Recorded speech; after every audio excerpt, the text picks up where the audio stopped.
یہ اردو ریڈیو قطر FM 107 ہے۔ اب آپ عبید طاہر سے آج کا پہلا نشریہ سماعت کیجیے۔ ابتدا میں پیش خدمت ہیں اس وقت کی اہم سرخیاں۔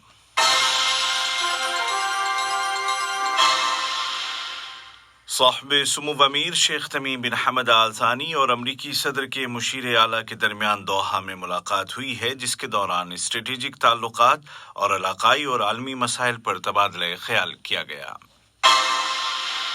وزارتی کونسل نے قطر ترکی سپریم اسٹریٹجک کمیٹی کے چھٹے سیشن کے نتائج کا خیر مقدم کیا ہے۔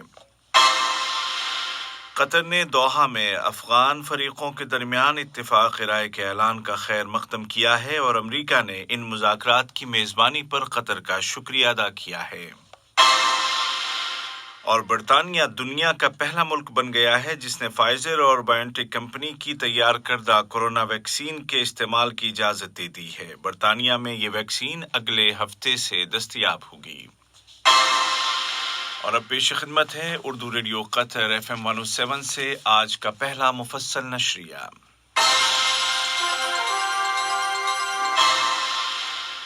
بسم اللہ الرحمن الرحیم۔ صاحب سمو امیر شیخ تمیم بن حمد آل ثانی کے ساتھ دیوان امیری میں واقع ان کے دفتر میں امریکی صدر کے مشیر اعلیٰ جناب جیرڈ کوشنر نے ملاقات کی، جس کے دوران دونوں ملکوں کے درمیان تعاون پر مبنی اسٹریٹجک تعلقات اور علاقائی اور عالمی مسائل بالخصوص مشرق وسطیٰ کی تازہ صورتحال پر تبادلہ خیال کیا گیا۔ وزارتی کونسل نے وزیر اعظم و وزیر داخلہ شیخ خالد بن خلیفہ بن عبدالعزیز آل ثانی کی صدارت میں ہفتہ وار معمول کا اجلاس بلایا، جس کے دوران گزشتہ جمعرات کو ترکی کے شہر انقرہ میں قطر ترکی اسٹریٹجک کمیٹی کے چھٹے اجلاس کے نتائج کا خیر مقدم کیا گیا۔ سپریم اسٹریٹجک کمیٹی کے اجلاس کی صدارت صاحب سمو امیر شیخ تمیم بن حمد آل ثانی اور ترکی کے صدر جناب رجب طیب اردوغان نے کی۔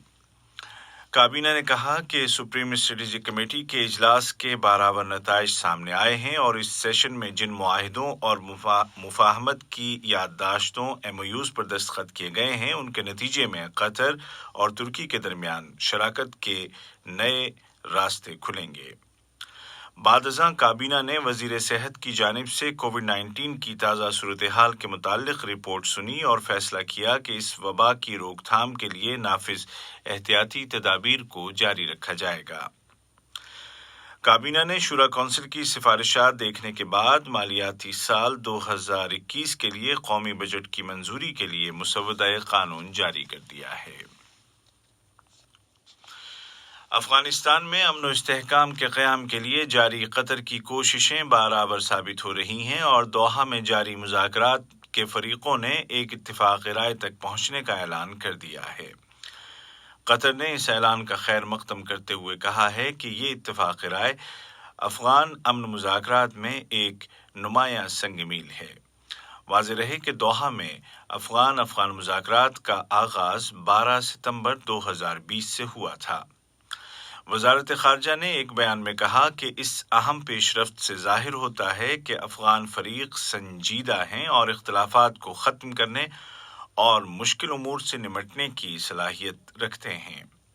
بیان میں مزید کہا گیا ہے کہ اس کامیابی سے امید جاگی ہے کہ مذاکرات کار 40 سال سے زائد عرصے سے جاری اس تنازع کے سیاسی حل تک پہنچنے میں کامیاب ہو جائیں گے۔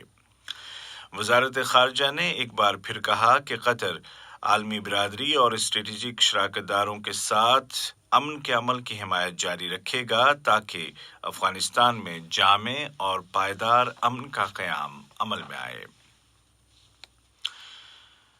دوحہ میں بین الافغان مذاکرات میں اتفاق رائے کے اعلان پر دنیا کا خوش آئند رد عمل سامنے آ رہا ہے۔ امریکی وزیر خارجہ مائک پومپیو نے ان مذاکرات کی میزبانی اور ان میں آسانیاں پیدا کرنے پر قطر کا شکریہ ادا کیا ہے۔ انہوں نے کہا کہ یہ اتفاق رائے افغانستان کے امن مذاکرات میں ایک نمایاں کامیابی ہے۔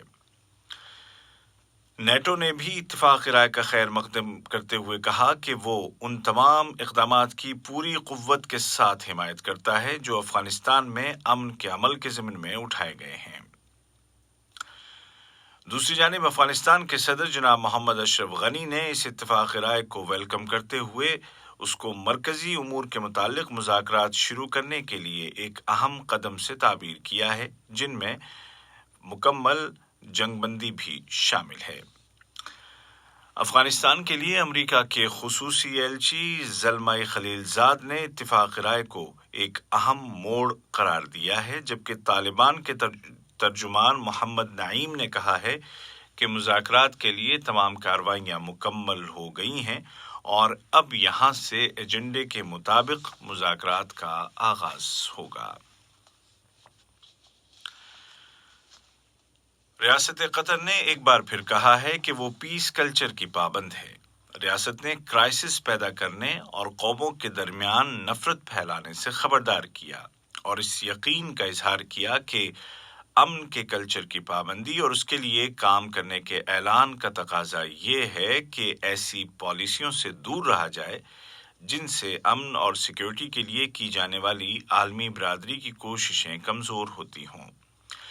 اس موقف کا اظہار اقوام متحدہ میں قطر کی مستقل مندوب شیخ عالیہ احمد بن سیف آل ثانی نے جنرل اسمبلی کے 75ویں سیشن کے اجلاس کے دوران کیا، جس کا عنوان تھا پیس کلچر۔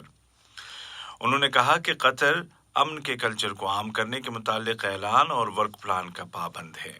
انہوں نے مزید کہا کہ قطر نے اپنی صلاحیتوں کو امن کو فروغ دینے کے لیے استعمال کیا اور اس کے لیے قابل اعتماد غیر جانبدارانہ خارجی پالیسی اختیار کی اور متوازن اور مثبت بین الاقوامی تعلقات قائم کیے۔ وزارت صحت نے اعلان کیا ہے کہ ملک میں کورونا کے 255 نئے کیس رجسٹر کیے گئے، جبکہ ایک شخص کی اس بیماری سے وفات ہو گئی۔ بیان میں مزید کہا گیا ہے کہ 207 کنفرمڈ پیشنٹس ریکور ہو گئے ہیں اور اس طرح کووڈ 19 سے شفا یاب ہونے والوں کی مجموعی تعداد 1,36,513 ہو گئی ہے۔ ملک میں نافذ احتیاطی تدابیر پر عمل درآمد کرتے ہوئے اور وزارتی کونسل کے فیصلے کے مطابق سرکاری اداروں نے 100 افراد کو پراسیکیوشن کے لیے بھیج دیا ہے جنہوں نے ان مقامات پر فیس ماسک نہیں لگایا ہوا تھا جہاں لگانا ضروری تھا۔ ادھر عالمی سطح پر کورونا کے پھیلاؤ کو روکنے کے لیے جاری قطر کی کوششوں کے ضمن میں قطری ہلال احمر نے پاناما کے ریڈ کریسنٹ کے تعاون سے شروع کیا گیا پروجیکٹ مکمل کر لیا ہے۔ یہ خبریں آپ اردو ریڈیو قطر FM 107 سے سن رہے ہیں۔ برطانیہ دنیا کا پہلا ملک بن گیا ہے جس نے امریکی کمپنی فائزر اور جرمن فرم بائیونٹیک کے ذریعے تیار کردہ کورونا ویکسین کو لائسنس دے دیا ہے اور یہ ویکسین آئندہ ہفتے سے برطانیہ میں دستیاب ہوگی۔ وزیر اعظم بورس جانسن نے اس قدم کو ایک شاندار خبر قرار دیتے ہوئے کہا کہ اگلے ہفتے کے آغاز سے یہ ویکسین دستیاب ہوگی۔ اس موقع پر امریکی کمپنی فائزر نے برطانیہ میں ویکسین کے ایمرجنسی حالتوں میں استعمال کی اجازت کو کورونا کے خلاف لڑائی میں ایک تاریخی لمحہ قرار دیا۔ دوسری جانب دنیا بھر میں کووڈ 19 کے متاثرین اور اس سے ہونے والی اموات کی تعداد میں اضافہ ہو رہا ہے۔ گزشتہ 24 گھنٹوں کے دوران امریکہ میں اس وبا سے 2,700 افراد کی وفات ہو گئی ہے، جو ایک دن میں اس بیماری سے مرنے والوں کی سب سے بڑی تعداد ہے۔ ادھر جرمنی میں نافذ جزوی لاک ڈاؤن کو 10 جنوری تک بڑھانے کا اعلان کیا گیا ہے۔ ایران کے ایٹمی سائنسداں محسن فخری زادہ کے قتل کے پس منظر میں ایرانی پارلیمنٹ نے ایک قانون پاس کر دیا ہے جس میں حکومت کو پابند کیا گیا ہے کہ وہ اقوام متحدہ کے تفتیش کاروں کو ایٹمی مقامات کے معائنے سے روک دے اور ایٹمی معاہدے میں درج حد سے زیادہ یورینیم کو افزودہ کرنا شروع کر دے اگر آئندہ 2 ماہ کے دوران ایران پر عائد پابندیوں کو نرم نہ کیا گیا۔ دوسری جانب ایرانی صدر حسن روحانی نے پارلیمنٹ کے اقدام پر تنقید کرتے ہوئے کہا ہے کہ اس سے ان سفارتی کوششوں کو نقصان پہنچے گا جو امریکی پابندیوں کو اٹھانے کے لیے کی جا رہی ہیں۔ دریس نے امریکہ کے نو منتخب صدر جو بائیڈن نے کہا ہے کہ مشرق وسطی میں استحکام کے لیے بہترین طریقہ ایران کے ایٹمی پروگرام کے ساتھ ڈیلنگ ہے۔ امریکی صدر ڈونلڈ ٹرمپ نے اشارہ دیا ہے کہ وہ سن 2024 کے صدارتی انتخابات میں حصہ لیں گے۔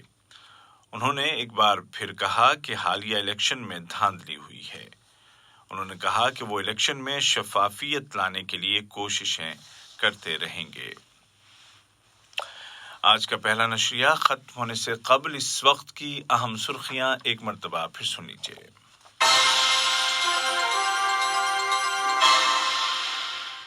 صاحب سمو امیر شیخ تمیم بن حمد آل ثانی اور امریکی صدر کے مشیر اعلیٰ کے درمیان دوحہ میں ملاقات ہوئی ہے، جس کے دوران اسٹریٹجک تعلقات اور علاقائی اور عالمی مسائل پر تبادلہ خیال کیا گیا۔ وزارتی کونسل نے قطر ترکی سپریم اسٹریٹجک کمیٹی کے چھٹے سیشن کے نتائج کا خیر مقدم کیا ہے۔ قطر نے دوحہ میں افغان فریقوں کے درمیان اتفاق رائے کے اعلان کا خیر مقدم کیا ہے اور امریکہ نے ان مذاکرات کی میزبانی پر قطر کا شکریہ ادا کیا ہے۔ اور برطانیہ دنیا کا پہلا ملک بن گیا ہے جس نے فائزر اور بائیو ٹیک کمپنی کی تیار کردہ کورونا ویکسین کو استعمال کرنے کی اجازت دے دی ہے۔ برطانیہ میں یہ ویکسین اگلے ہفتے سے دستیاب ہوگی۔